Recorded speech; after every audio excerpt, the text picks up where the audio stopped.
Xin chào mừng các bạn quay trở lại với Không Cây Không Về mùa thứ 2. Trong năm nay thì chúng tôi kết hợp với giải thưởng We Choice 2019. Chúng ta sẽ mời những ngôi sao đang lên để cùng đến với bàn dim sum và ăn cay.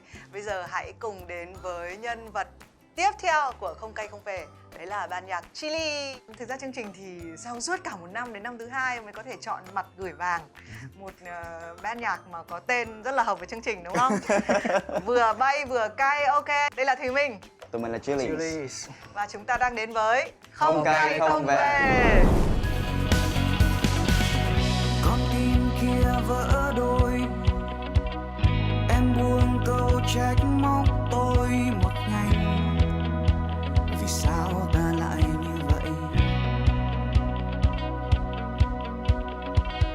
Ta không ai dối gian, nhưng sao tình cũng vỡ tan từ khi những bận lòng suy nghĩ. Về chương trình này thì ở phía trên thì mình có dim sum, ở phía dưới thì mình có xô. Để nếu không ăn được thì mình cho ra. Ở trên nữa mình có một cái xô nữa. Đây là cái đặc điểm mới của Không Cây Không Về mùa thứ 2.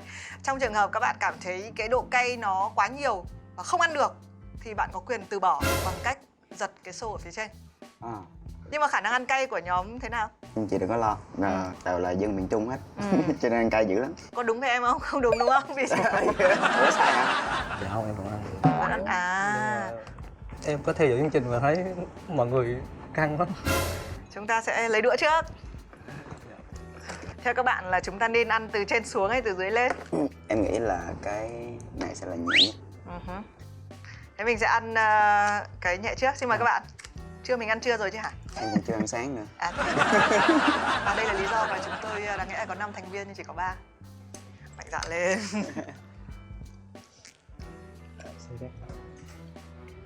Chưa được. Giới thiệu bạn bằng tên một bài hát bất kỳ. Thùy Minh thời điểm này rất là mê bài không phải thời điểm nào cũng thế, mê bài Thanh Xuân. Lên về thanh xuân, về những dấu yêu ban đầu. Ví dụ thì mình cảm thấy là nó đúng bản thân mình. Chưa cay đúng không? Chưa cay. What a wonderful world.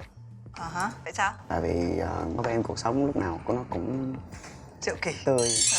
Em hát thử một câu nào. I see skies of blue and clouds of white, a bright blessed day and a dark sacred night, and I think to myself, what a wonderful world. Ok. Chị có bắt em hát không? Đừng. Tùy vào bài hát em chọn. Despacito. Em thích bài Dẫu Có Đôi Lầm của Hồi Anh. Thế à? Đơn giản là bài đó em nghe từ rất lâu rồi và cảm thấy nó hợp với cảm xúc mình thôi. Gần như cái bài đó là cái bài duy nhất em thuộc. Em thường em hát đi. Rồi. Trời đến sao to xa, chiến tranh cho cuộc tình dành cho. Em có biết rằng lòng anh mãi yêu em không đổi thay. Em có người yêu chưa ạ? Em có gia đình. Ok. Đây là thành viên duy nhất đã có gia đình ở trong Chillies. Còn em thì I don't want to miss a thing của Aerosmith. I don't wanna miss a thing. Em có hát được bài này không? Dạ không. Bài định hơi khó. Nhưng em có đoán được hai người còn lại của band Chillies sẽ chọn bài gì để giới thiệu với họ? Phú Gia Trống thì nhìn rất là hầm hố, xăm gì nhưng mà thích nghe K-pop. Còn bạn còn lại? Đức thích nghe pop của Việt Nam nhiều hơn. Thế à? Là ban nào? Là người nào? Nhân vật nào? Nhạc Đinh Mạnh Ninh. Ok. Rồi vừa rồi cũng chưa là gì đúng không? Mình đến luôn ngày thứ 2 đi. Đó là gì đâu? Đúng không? Khang nói.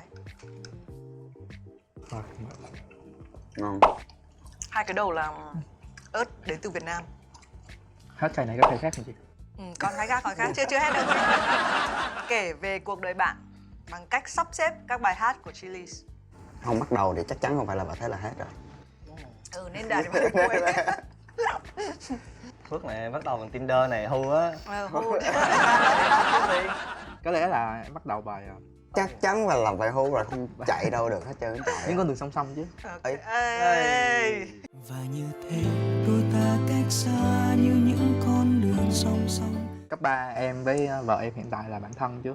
cứ thế mà cảm xúc nó tăng dần thôi. Nhưng mà chắc tới nếu ngày mai không đến. Nếu ngày mai không đến, anh xin nói một lời yêu em. Tại vì tình cảm của em nó không có buồn nên em không biết đưa hai bài kia như thế nào. Nó chỉ có 2 bài thôi, nó rất là suôn sẻ. Nhưng mà cuộc đời của em, sao em nghĩ ngay chuyện tình cảm của em nhỉ? Cuộc đời chỉ quan trọng nhất là cuộc tình à? Đúng không? Cái con em à. Ok.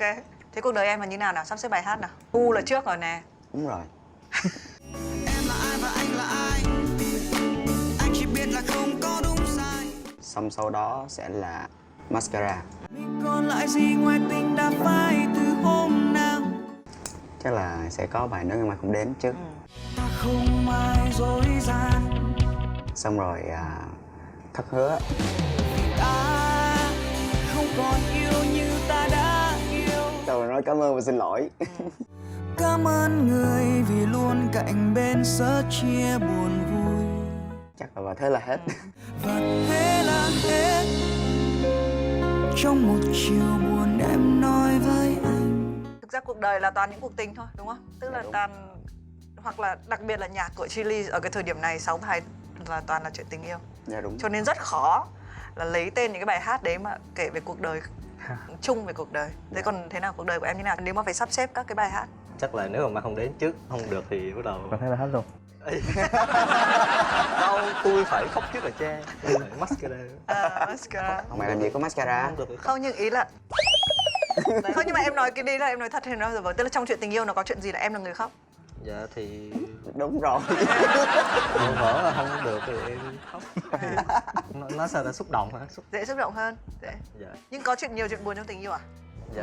Phải buồn nhiều mới chơi nhạc hay được. Phải buồn nhiều mới chơi nhạc hay được. Từ đầu chương trình mà đã trầm buồn xuống. Rồi ăn miếng nữa hỏi câu khác cho vui lên. Được.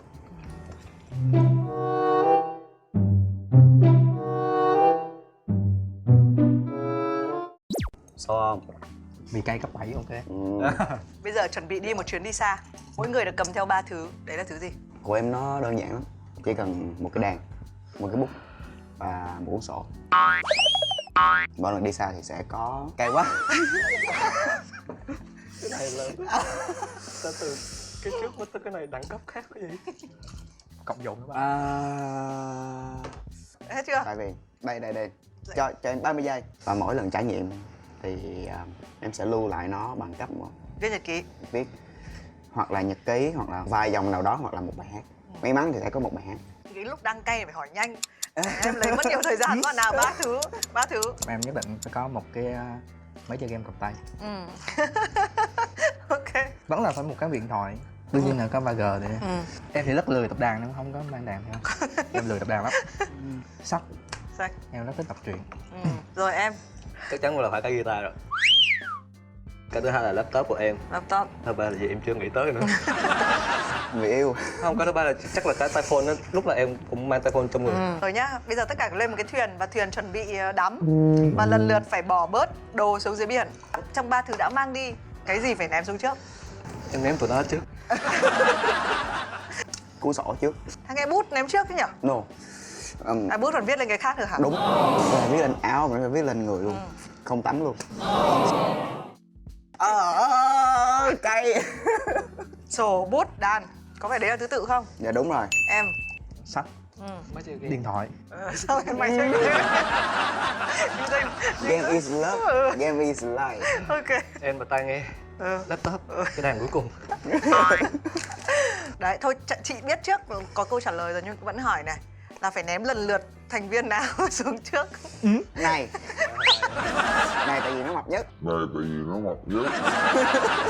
Chứ phải nói đứa không có mặt phải ném nó trước chứ. Vì nặng hay là còn vì một nỗi thù hằn nào khác? Dạ, nặng đúng rồi chị. Nặng nhất của em. Nếu không phải là em không ném em trước rồi đúng không? Đâu, em sẽ ném. Em cũng ném em luôn. Hai ngày trước đỡ hơn, đỡ lại quấn lộn. Cũng được. Thế còn bọn em người tiếp theo? Nếu em quăng thì quăng Phú chứ. Tại nó ăn nhiều lắm. Nó ăn thì thôi. Em nhớ có một lần là cả bên đi diễn ở một cái show trên Buôn Ma Thuột. Là cả nhóm đi ăn bánh nước thịt nướng. Người ta chỉ cần ăn 10 đến 15 dĩa là người ta no rồi. tụi em nhìn qua nó là nó Gấp 3 luôn á. nó cấp 3 mà nó vẫn muốn ăn thêm. Em là phải cản lại: "Ê Phú, mày ăn vừa vừa để tối mà mày có trách nhiệm với cái show của tụi mình."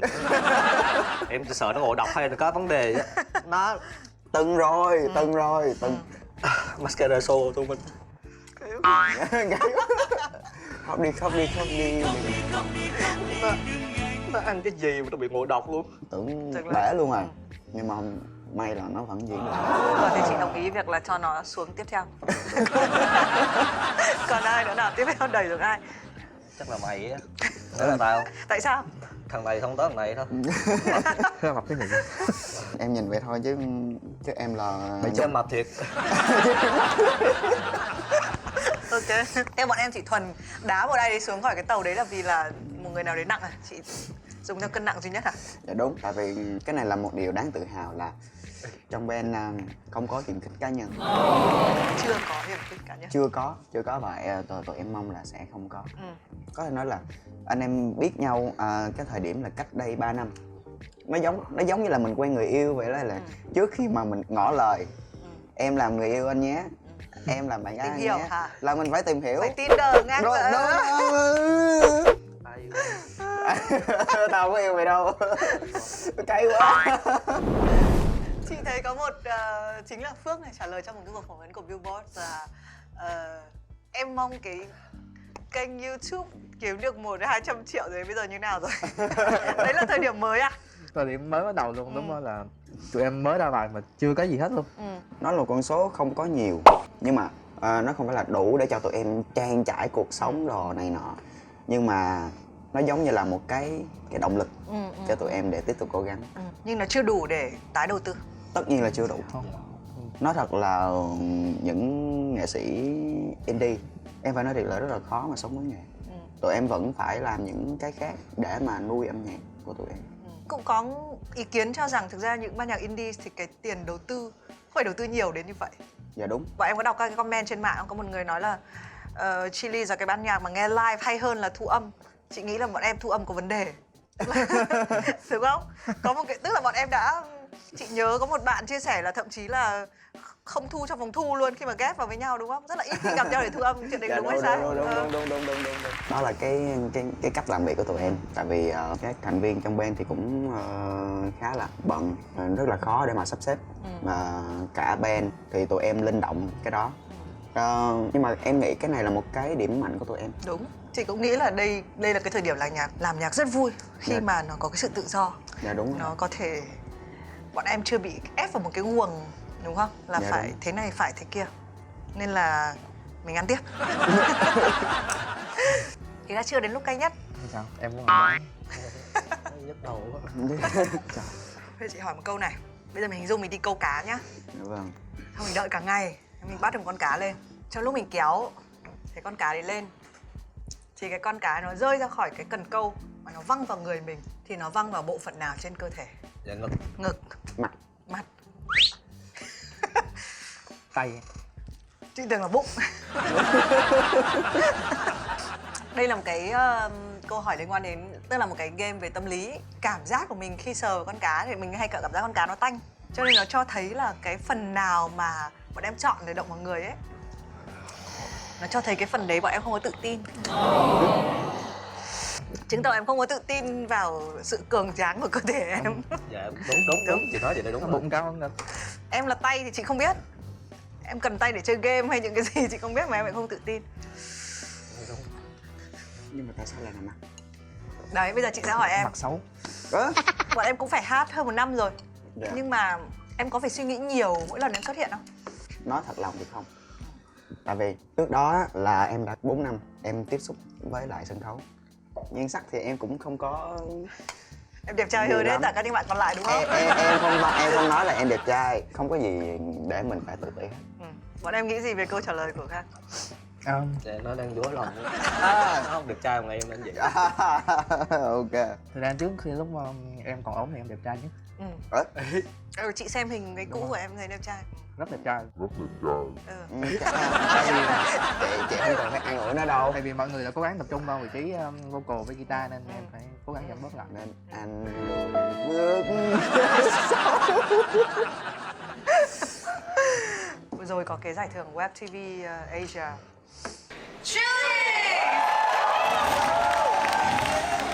Julie xin gửi giải thưởng này đến cho tất cả những khán giả, những người bạn đồng hành với Julie từ những ngày đầu. Và special thanks to Bảo Lê, producer của nhóm. Cảm ơn mọi người rất nhiều ạ. Đang ở trong cái giải thưởng Rising Artist, tên cũng rất là kêu, ngôi sao đăng lên của VChoice. Bạn có nghĩ là sự trong sáng của mình nó lâu dài không? Em nghĩ là tới cái thời điểm này thì tụi em vẫn giữ được. Tại vì tới cái sản phẩm mới nhất của tụi em là tụi em vẫn làm với một cái tinh thần gọi là show ra cho mọi người những cái gì mà tốt nhất và những cái gì mà tụi em đã chuẩn bị từ rất là lâu rồi. Dạo gần nhất là cái mascara MV á? Dạ đúng rồi.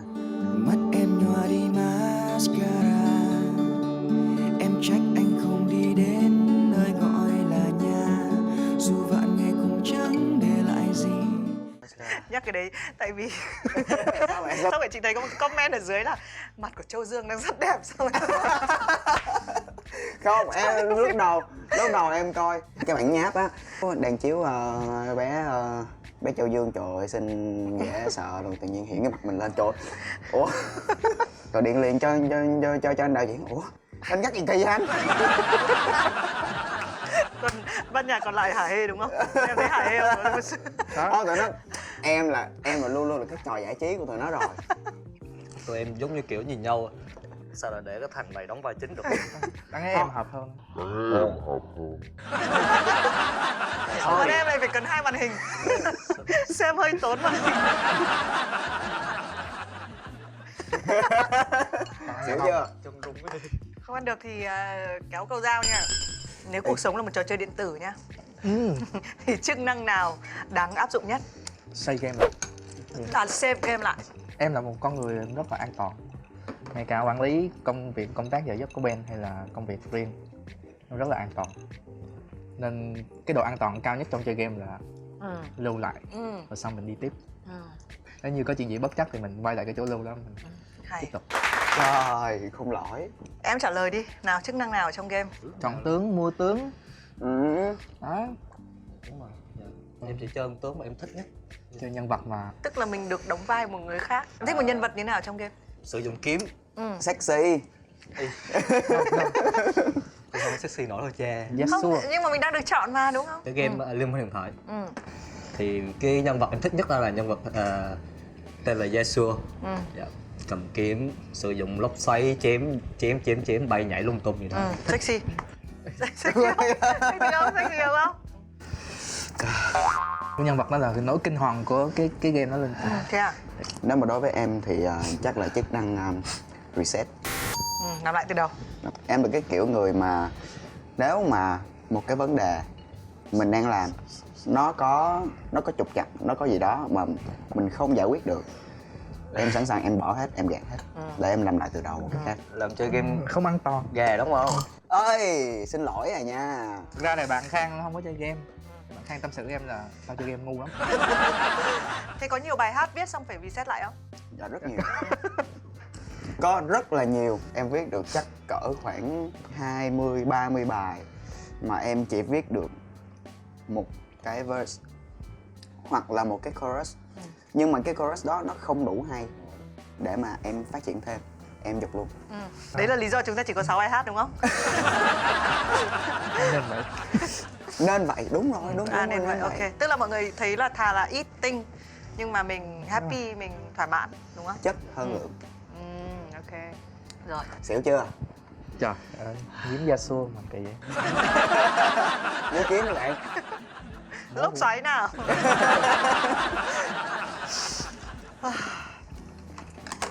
Chọn bộ phim yêu thích nhất mà bạn không dám kể cho ai là mình đã xem. Chị cảm giác tất cả bọn em đều nghĩ về một phim với nhau. Đúng rồi, em không bao giờ xe đâu. Phim đó không bao giờ share đâu. Em sẽ coi một mình và nhá demo thôi. Không muốn ra xem phim đó hết. Có lần mà nhím bước xem mà quên tắt lo. Ông vừa phải thôi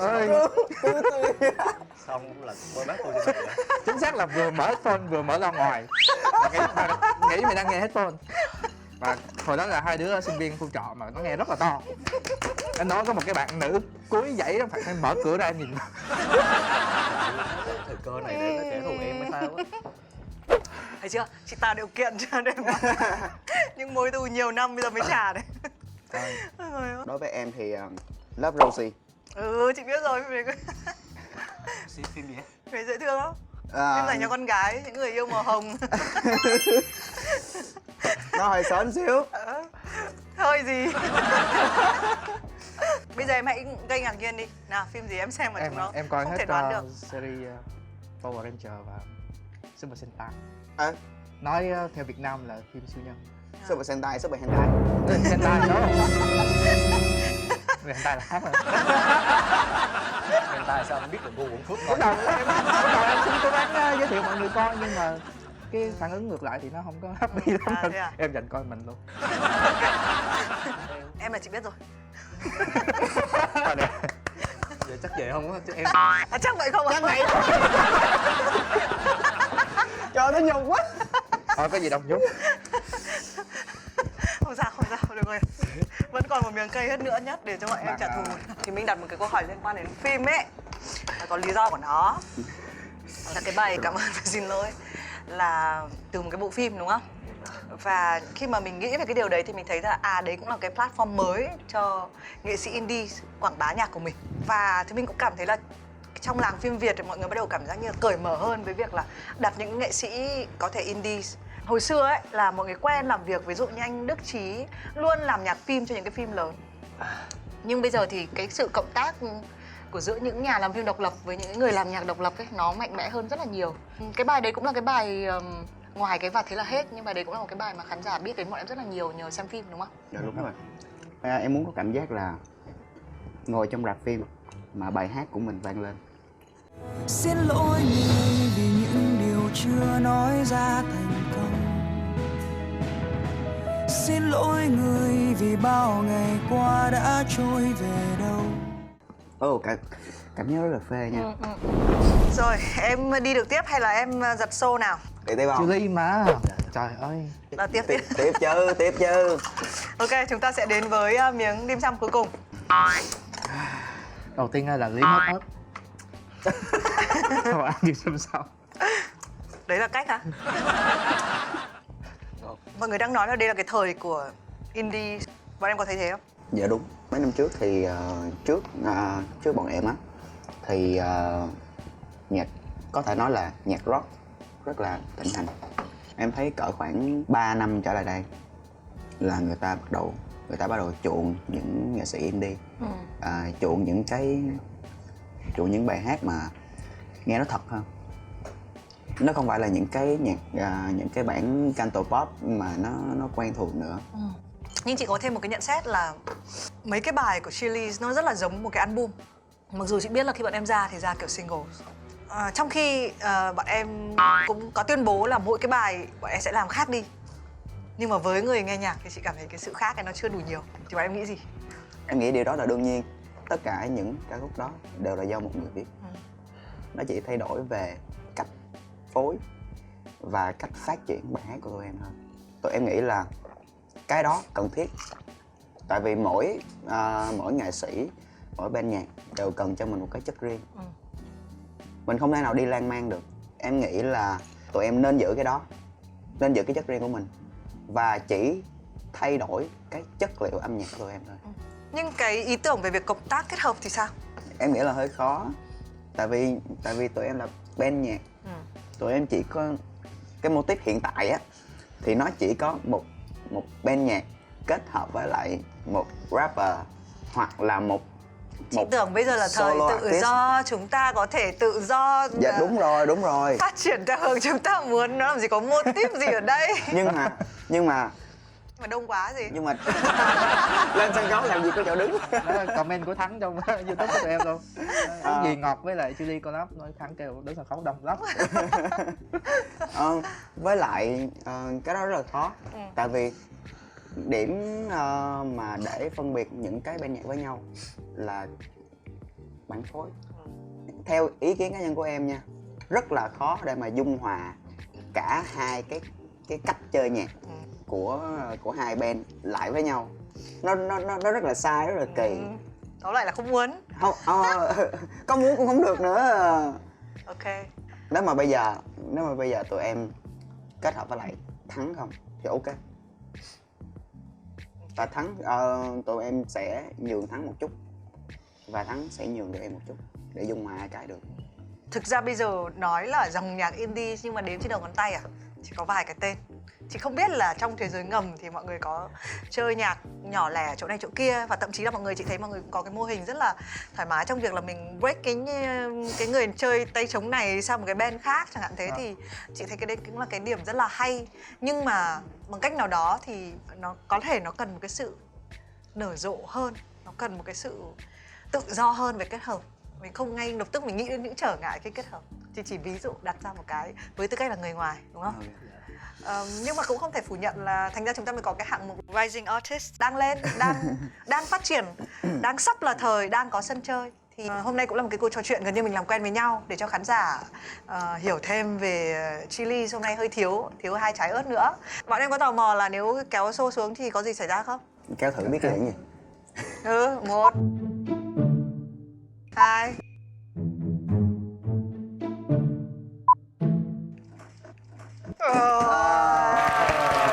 biết thế không ăn hết phải không? Một lần nữa cảm ơn Chillies rất là nhiều. Chúc cho những cái sản phẩm mới các bạn thì vẫn luôn được đón nhận, vẫn luôn có sự tự do, muốn viết gì thì viết, đi tàu đi thuyền thì không bị đắm, không phải đá ai xuống cả. Có điều gì muốn dành cho khán giả của Không Ngày Không Về không? Mình muốn gửi đến chương trình Không Cây Không Về lời cảm ơn rất là nhiều đã có lời mời anh em đến để tham dự chương trình. Bởi vì Đến khi nhận được lời mời lên tại vì Nhiễm nó rất là thích cái chương trình Không Cây Không Về. Chứ mà này có vẻ run sợ nhất ở đây vậy. Hy vọng là chương trình Không Cây Không Về sẽ có những khách mời nó đặc biệt hơn nữa và đem đến nhiều điều thú vị nữa cho mọi người. Cảm ơn tất cả khán giả đã theo dõi Không Hay Không Về và nhớ bình chọn cho Chillies ở hạng mục Rising Artist của WeChoice 2019. Xin chào và hẹn gặp lại. Xin chào và hẹn